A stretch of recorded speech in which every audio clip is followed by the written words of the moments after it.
ಈ ರೀತಿಯಾಗಿ ಮಾಡಿ ಮೈಸೂರು ಪಾಕು ತುಂಬ ಚೆನ್ನಾಗಿ ಬರುತ್ತೆ. ಒಂದ್ಸತಿ ಟ್ರೈ ಮಾಡಿ ನೋಡಿ, ನಿಮಗೂ ತುಂಬ ಇಷ್ಟ ಆಗುತ್ತೆ. ಇದಕ್ಕೋಸ್ಕರ ನಾನಿಲ್ಲಿ ಒಂದು ಬಟ್ಲು ಕಡಲೆ ಹಿಟ್ಟು ತೊಗೊಂಡಿದ್ದೀನಿ. ಇದು ನೀಟಾಗಿ ಒಂದು ಗಂಟಿಲ್ಲದಂಗೆ ಜಾನಿಸ್ಕೊಳ್ಳಿ. ಆಮೇಲೆ ಈ ಹಿಟ್ಟನ್ನು ಇನ್ನೊಂದು ಬೌಲಲ್ಲಿ ನಾನು ತೊಗೊಳ್ತಾ ಇದ್ದೀನಿ.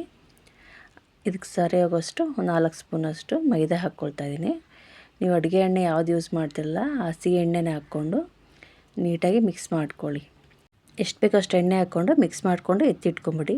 ಈ ರೀತಿಯಾಗಿ ಬ್ಯಾಟರ್ ಹಾಕಬೇಕು. ಇನ್ನೂ ಸ್ವಲ್ಪ ಅಡುಗೆ ಎಣ್ಣೆ ಜೊತೆಲಿ ತುಪ್ಪ ಎರಡನ್ನೂ ಮಿಕ್ಸ್ ಮಾಡಿ ಅದನ್ನು ಪಕ್ಕದಲ್ಲೇ ಸ್ವಲ್ಪ ಬಿಸಿ ಹಾಕಿ ಇಟ್ಬಿಡಿ. ಸ್ವಲ್ಪ ಬಿಸಿದೇ ಹಾಕ್ಕೋಬೇಕಾಗುತ್ತೆ. ಇಲ್ಲಿ ನೋಡಿ ಎಷ್ಟು ಬೇಕಷ್ಟು ನೀವು ತುಪ್ಪ ಹಾಕ್ಕೊಳ್ಳಿ.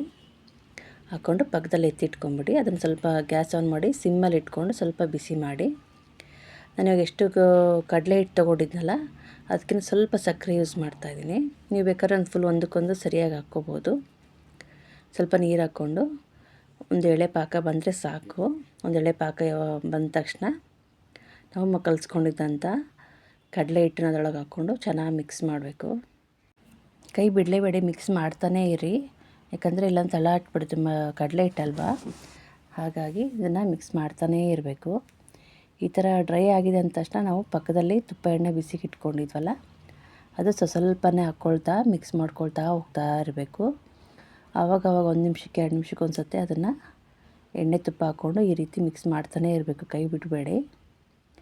ನೋಡಿ ಇವಾಗ ಮತ್ತೆ ಡ್ರೈ ಆಗಿದೆ, ಇನ್ನೂ ಸ್ವಲ್ಪ ಹಾಕ್ಕೊಳ್ತೀನಿ ನಾನು. ಈ ರೀತಿ ಹಾಕ್ಕೊಳ್ತಾನೆ ಹೋಗ್ತಾ ಇರಬೇಕು.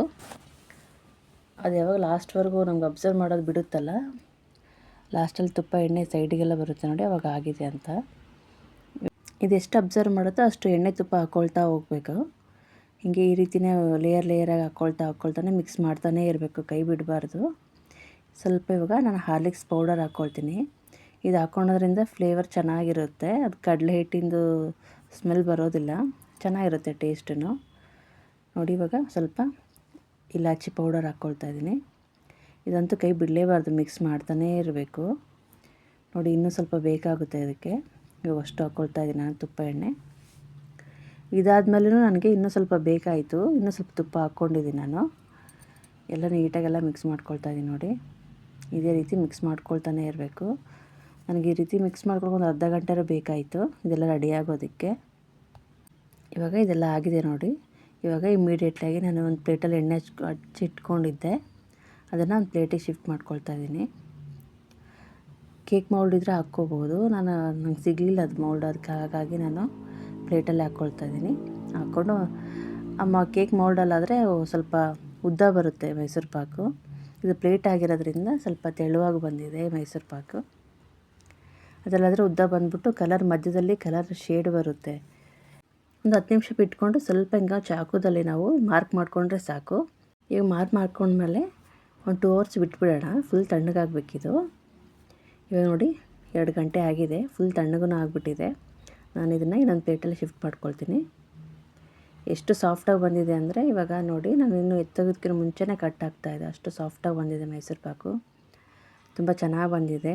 ಈ ರೀತಿಯಾಗಿ ಟ್ರೈ ಮಾಡಿ ನೀವು ಮನೇಲಿ. ಹೇಗೆ ಬಂದಿದೆ ಅಂತ ಕಾಮೆಂಟ್ ಬಾಕ್ಸಲ್ಲಿ ತಿಳಿಸಿ. ಎಷ್ಟು ನೀಟಾಗಿ ಕಟ್ ಆಗ್ತಾಯಿದೆ ನೋಡಿ, ಭಾಳ ಸಾಫ್ಟಾಗಿ ಬಂದಿದೆ. ನಾವು ಈ ಥರ ಎಣ್ಣೆಯಲ್ಲಿ ಮೊದಲೇ ಕಲಸೋದ್ರಿಂದ ಸಾಫ್ಟಾಗಿ ಬರುತ್ತೆ. ಬಾಯಲ್ಲಿ ಇಟ್ಟ ತಕ್ಷಣ ಕರಗುತ್ತೆ, ಅಷ್ಟು ಚೆನ್ನಾಗಿ ಬರುತ್ತೆ ಮೈಸೂರು ಪಾಕು. ಈ ರೀತಿಯಾಗಿ ಟ್ರೈ ಮಾಡಿ ಅನಿಸುತ್ತೆ. ಸಕ್ಕರೆ ಪಾಕ ಒಂದೆಳೆ ಪಾಕನೇ ಬರಬೇಕು. ಜಾಸ್ತಿ ಗಟ್ಟಿ ಆಗಿಬಿಟ್ರೆ ಮೈಸೂರು ಪಾಕು ತಿನ್ನೋಬೇಕಾದ್ರೆ ಹಲ್ಲಿಗೆಲ್ಲ ಅಂಟ್ಕೊಂಡ್ಬಿಡುತ್ತೆ. ನೋಡಿ ನೀಟಾಗಿ ಮಾಡ್ಕೊಳ್ಳಿ. ಫಸ್ಟ್ ಟೈಮ್ ನನಗೂ ಒಂದು 2 ಸತಿ ಕೆಟ್ಟೋಗಿತ್ತು, ಆಮೇಲೆ ಚೆನ್ನಾಗಿ ಬಂದಿದ್ದು. ಟ್ರೈ ಮಾಡಿ ನೀಟಾಗಿ. ಇಷ್ಟ ಆದರೆ ಒಂದು ಲೈಕ್ ಮಾಡಿ. Thank you.